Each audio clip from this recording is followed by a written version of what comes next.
Hello everyone! Welcome back to another banner reaction. I'm DTM as always, and I have with me a very special guest. Why don't you introduce yourself, Riven? Hello, I'm Riven. I have a very small YouTube channel, and I'm also a mod in the FEH Discord. And yeah, Riven is extremely well known for his Summoner's Duels and I guess Garen clears as well. Do tell me a little bit about those.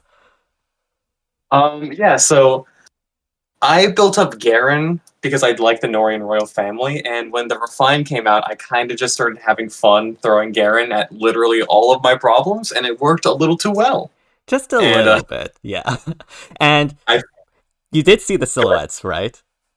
I did see the silhouettes. I can't remember them too clearly, but I remember it's the male Corrin that everyone guessed, as well as Nils. Yes, that's what I see on the silhouettes as well. Do you have any hopes or expectations beyond just the units you're predicting on the silhouettes? I'm a big Fates fan, so I would love Camilla because I'm a simp. Female Corrin I would like, but that's because female Corrin tends to show up whenever male Corrin does. Mm-hmm. My dark horses are Leo and Garen. Please give me Slime Beast Garen IS. I'll settle for Dragon Garen, but I really want Slime Beast. Slime Beast Garen would be absolutely amazing. But yeah, honestly, I have the same predictions as you. Would really love to see a female Corrin, hopefully. But yeah, nothing else to do but to get on with the reaction. And as always, if you like the content, be sure to like, subscribe, hit the bell, all that jazz to help support the channel. Not only to my channel, but to Riven's channel as well. The link will be on the description down below. And yeah, let us begin. Almost pressed the wrong button there. Alright, I do love the book 6 intro. It is. It is pretty cooler. Ooh, bewitching outfits. Which thing? Is this Corrin? Is that Corrin? Oh yes, let's go! Oh my goodness, I'm so happy. Adorable. Yeah, she looks so good. Believe it or not, I've been Wait, not by Sencha? Wow. It's heresy right there. Yeah, I know, right? Was she a flyer? What? Was she a flyer or infantry? Looks infantry, I think. Okay. I love the little ornaments. Yeah, that looks so cute. Why did that do 1 damage? Negating Fang trigger. So we're gonna back to yeah, it's probably negating Fang, yeah. No, there is negating Fang. Trigger. Okay, male Corrin. This was in the silhouettes, I believe. It is. So who's going to be the duo? That'll be interesting. That's still open, and it's gonna be harmonic. Is it? Oh, Dragon Iris 4. We'll have to take a look at that afterwards, but that looks really spicy. We need to look into everything. Mm-hmm. From the female Corrin's kit looks to be similar to Brave Tiki, so I'm very curious about that. Yeah. This might be a signal that IS wants to return to...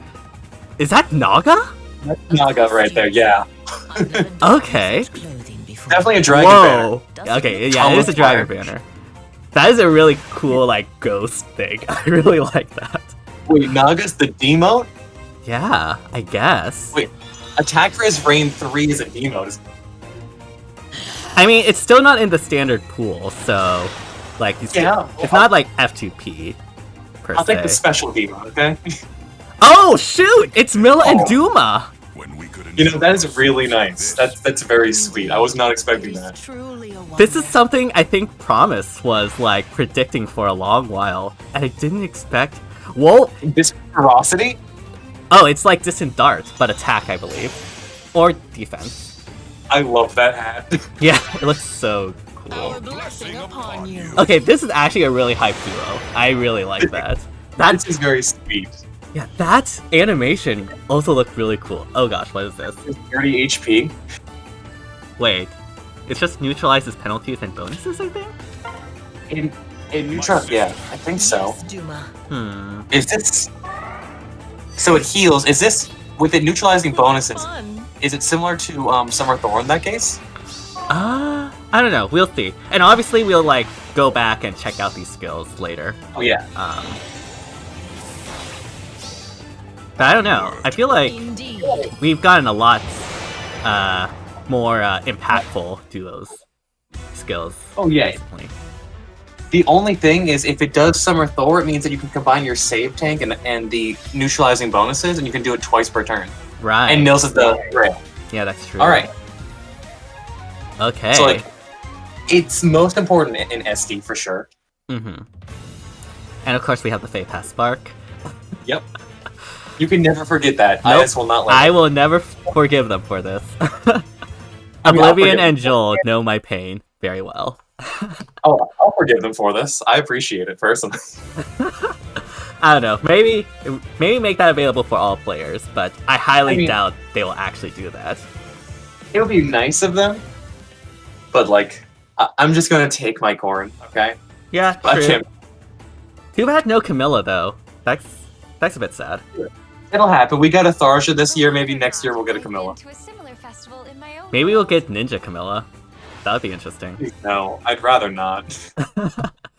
Alright, let's take a look at these skills. I'll go ahead and start us off with Moonlight Stone. Accelerate special Okay. trigger at the start of turn 1. If both attack and trigger special, grant special cooldown count -2.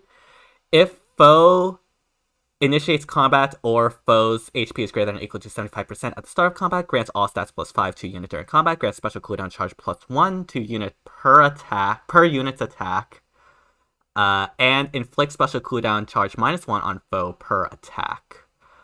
And reduces damage dealt to unit by 8 when foe's attack triggers special. Excludes miracle. If foe, and then adaptive Dragon. damage. Yeah. So Okay. basically, she has shield pulse, I think. Like Yeah. like What she looks to me like is, I use a lot of Legendary Corrin. She looks like Legendary Corrin with built-in shield pulse, mm-hmm. and yeah, Legendary with- Corrin also had the special cooldown charge +1 as well, right?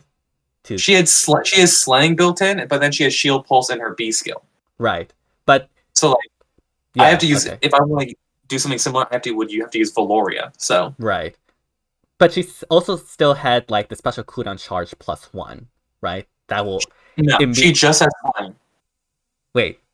Say that again? Legendary Corrin only has slaying. Only has slaying. I could have So, yeah, it's- sworn so- she had. So you know the blade effect and the Mhm. spectrum +5 and slaying, that's Legendary Corrin's breath right there. Okay, I see. So they took Legendary Corrin's breath, Mhm. they tacked on shield pulse. Right. Okay, I see. So yeah, so Legendary Corrin did have the special cooldown charge +1. Okay, that was They had Okay. She has slaying because turns negating thing into a 2-turn special, and then shield pulse brings it down to immediately active. right. And then once that's proc, she attacks once, and that will basically guarantee negating Yes. Fang will be ready for the next attack. Sorry if I misunderstood you with that. No worries. She also has guard, which is really good. And yeah, so yeah, it's basically like Legendary Corrin, but not having to run Shield Pulse. That But makes- better and blue. Yeah. She doesn't have like any disencounter or anything, so I think if you want to like make her into like an Omni tank, you probably have to replace the A with like, I don't know, Distant Dart or something like that. She's a dragon, so you can run Oh yeah, you can run you can run the dragon. Disencounter Seal. I forgot And that then you- existed. and then attack speed finish 4 means that Corrin actually gets healing, and- Right. extra stats. So like I run that on my Legendary Corrin. Basically this build to a T. So Yeah. the question is, while this is better Legendary Corrin, I'm worried of her getting outpaced. Like, this would have been a lot more interesting if she was an armor, Right. but it could have gone into overpowered territory if she was an armor. So, Right. Yeah. Like infantries like don't really have a lot of places as a tank.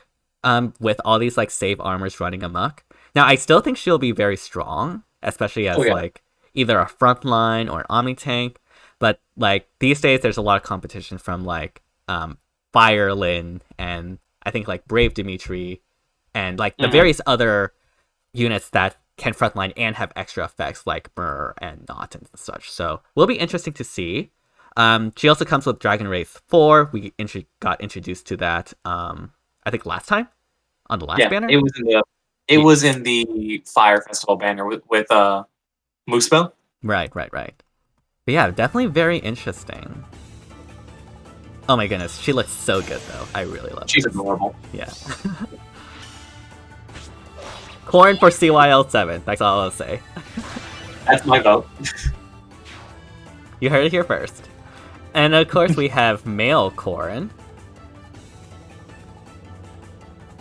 When is he going to get his legendary? That's what I want to know. You know, that's the neat part. He probably won't. Alright, why don't you go ahead and read Starlight Stone for us? All right, so accelerates cooldown -1 if foe initiates if foe initiates combat or foe's HP is greater than 75% HP. At start of combat, grants +6 attack and inflicts -6 attack on foe during combat and inflicts special cooldown charge -1 on foe per attack. And restores 7 HP to unit when deals damage, even if it is 0. And if foe makes a follow-up attack, reduces damage from foe's first attack by 75%. And then the This looks like Lantern Breath, but as a pref. Right. It has healing tacked on, and that extra little bit of first attack reduces damage. Right. Okay. That's interesting. I don't think it's as powerful as the female version. It's not, and the worst part is that 1, there's a discount version that's already inheritable. Right. And 2, Garen, who is in the free-to-play pool, also has a Lantern Breath pref. Oh, really? Yeah, Garen has Null Dragon weakness, the +6 attack and -6 attack on foe, and Guard. Okay. I see. So what Corrin has that's different from Garen is he has healing, and first attack is reduced by 75% damage. Mm-hmm. So it's good, but you can get other things without having to invest as much into a 5-star premium unit. Right. And also, like, these days, like, we have so many Deadeye and Lethality users that type of damage reduction, as opposed to, like, negating Fang, is not as good anymore, especially in, like, high-tier meta. Especially, Valentine's Crom. I can see, especially since male Corrin is green, I can see that being very problematic. But still pretty strong though. Like, and if you build as a melee specialist, I think he has a place. Mm-hmm. But you have to build him as a melee specialist. Right. Anyways, what's interesting is Dragon Ire 4. What does that do, Riven? At start of combat, if unit's HP is greater than or equal to 25%, inflicts attack res -4 on foe during combat, and unit makes a guaranteed follow-up attack. And also, if foe initiates combat neutralizes effects that prevent units' follow-up attacks. Okay. All right. What is different between this and Dragon's Ire? Let me see. I believe it has a kinder HP condition and it inflicts -4 attack and res. Okay. Yes. So there's So originally Dragon's Ire 3 is 50%. And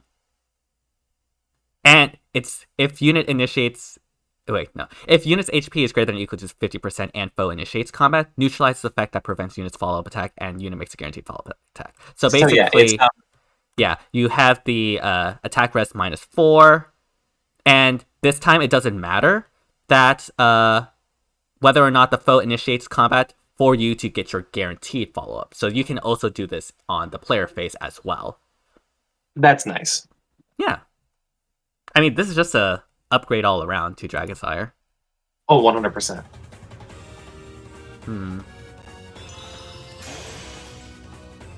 I still can't get over how good these sprites look.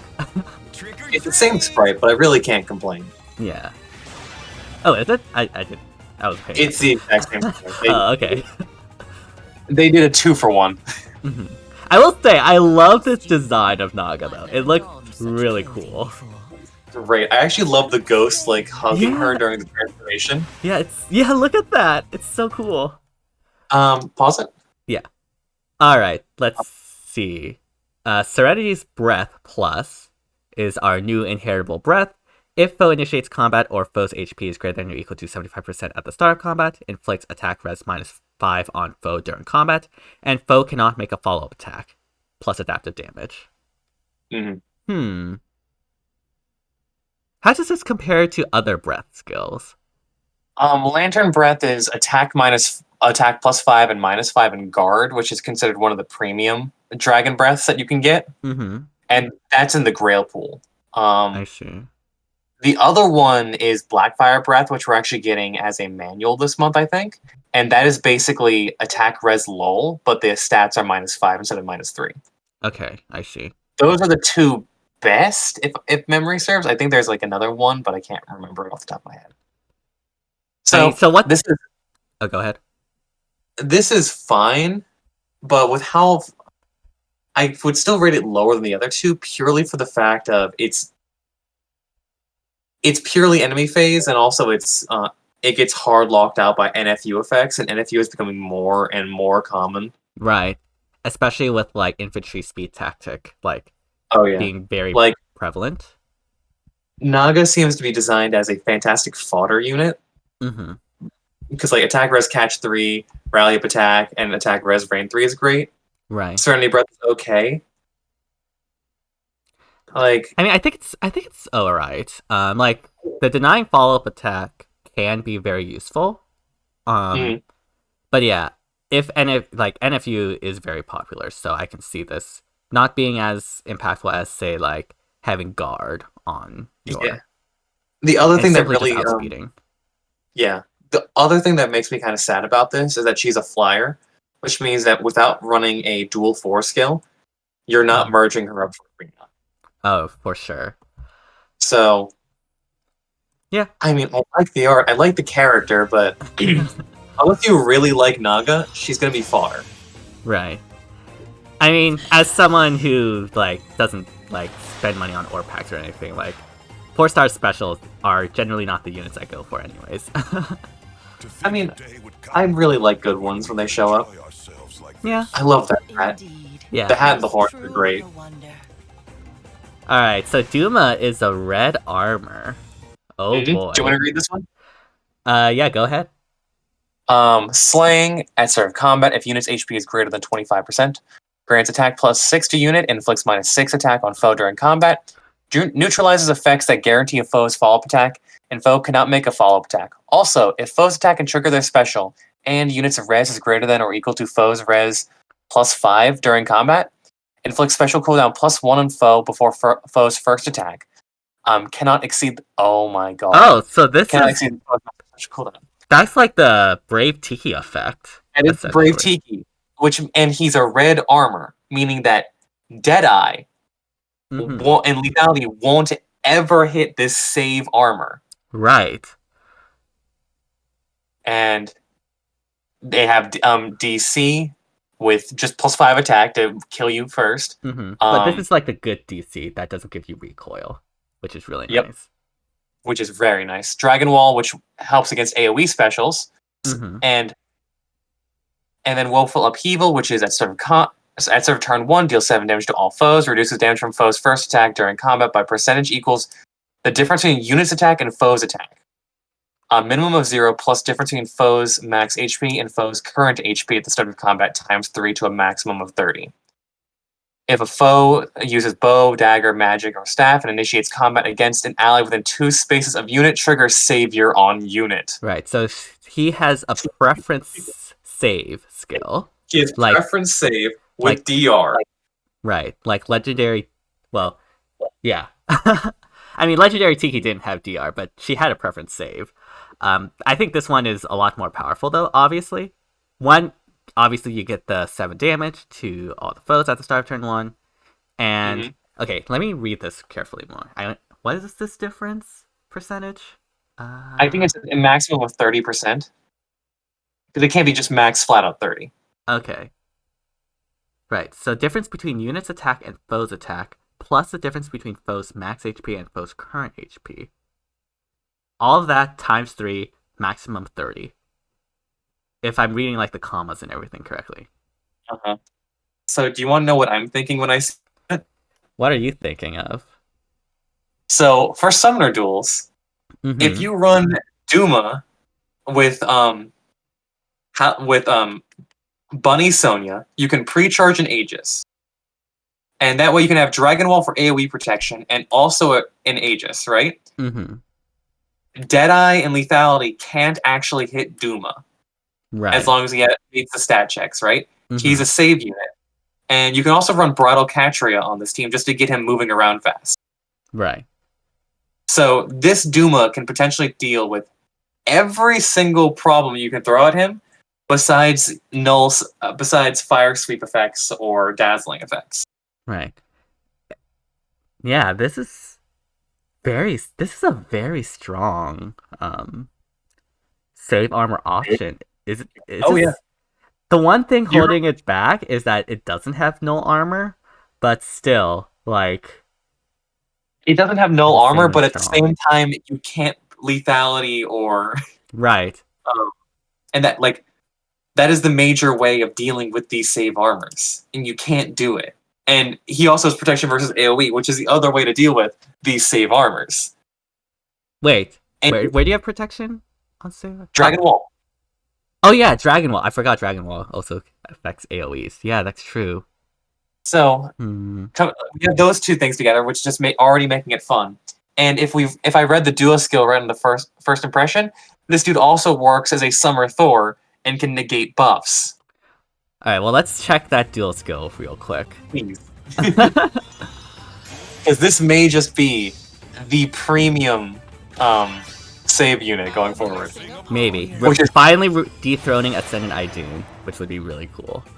I mean, he has the potential. I mean, if you look at Joel's video already for the original Duma, alright, neutralizes any penalty, restores 30 HP, and grants neutralizes foes bonuses from skills like Fortify, Rally, etc. during combat. Okay, so that is only visible buffs, not like Okay.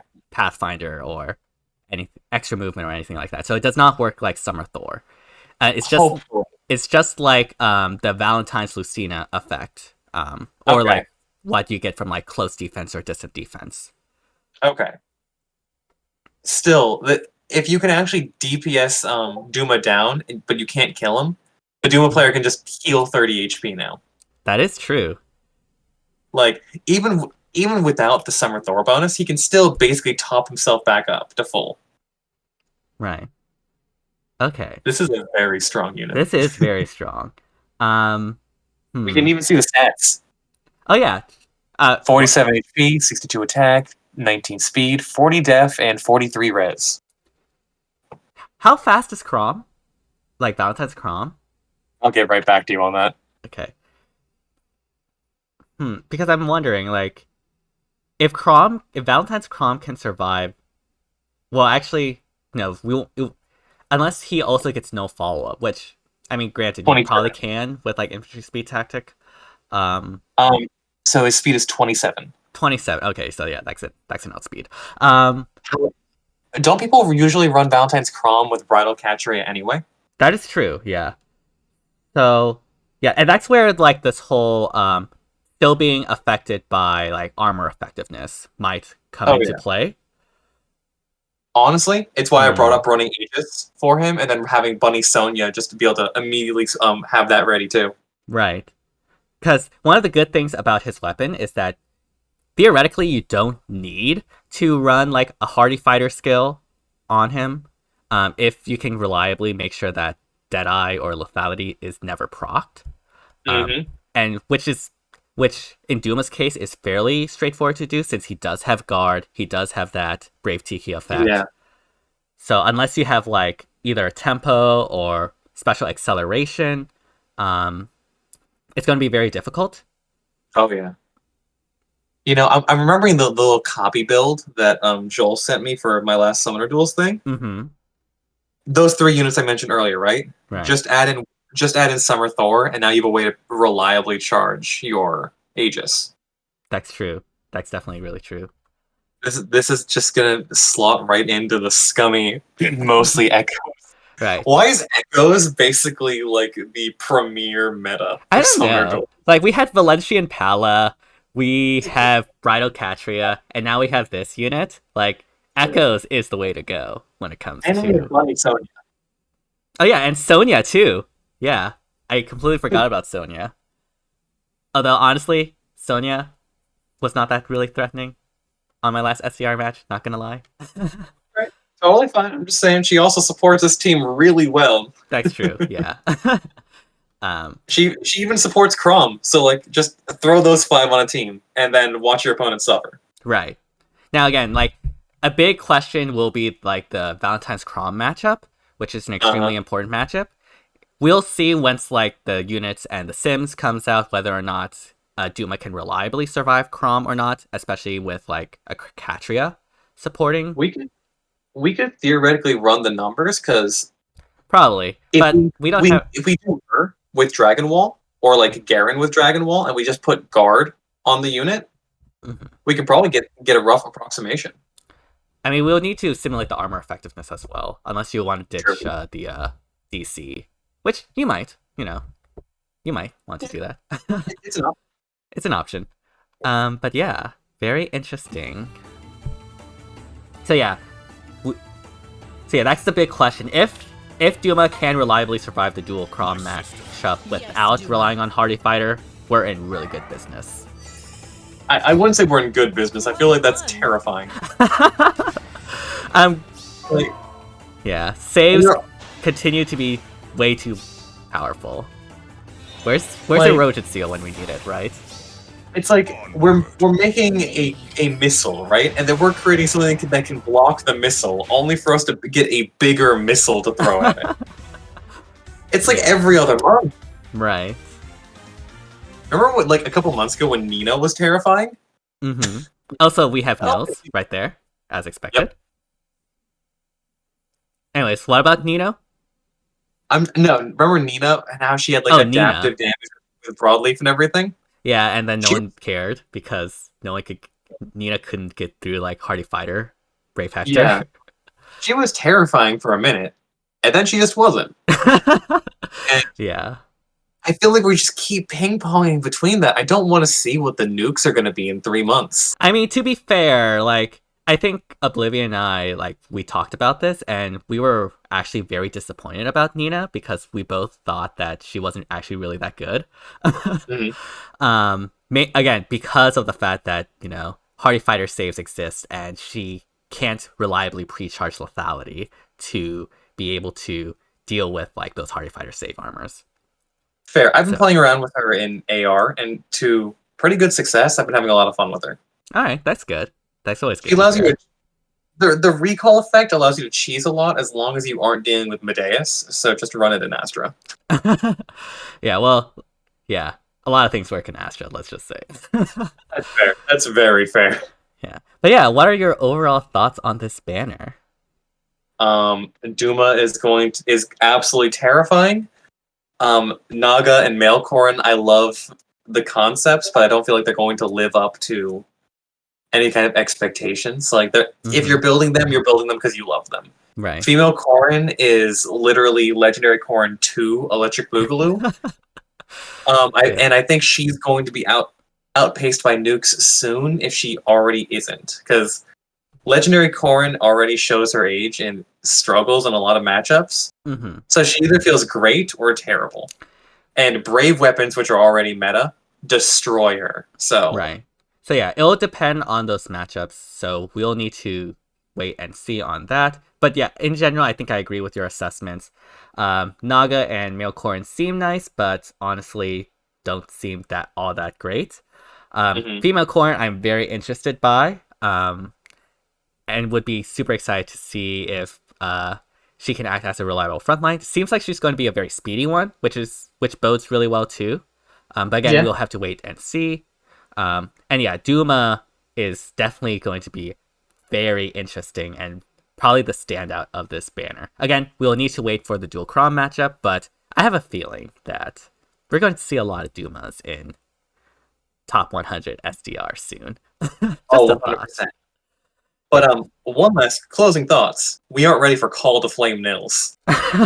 Oh yeah, Call to Flame Nils. Yes. Yeah. I'm just gonna say. What was that? I was just gonna say, could you imagine if we actually got Call to Flame as a free-to-play option from this banner? That'd be wild. I would be so shocked if that happened. All I'm going to say is that even though Duma's nice and all, he's no match for my Valencian Pala. That's all I'm going to say. And yeah, thank you all so much for watching. Let us know down in the comments what you think of this banner. Which units of these are you most excited for? And yeah, thank you all so much for watching. As always, if you like the content, be sure to like, subscribe, hit the bell, all that jazz to help support the channel. Not only to my channel, but to Riven's channel as well. Again, the link will be in the description down below. And yeah, thank you all so much for watching, and see you all next time. Bye, everyone! Bye.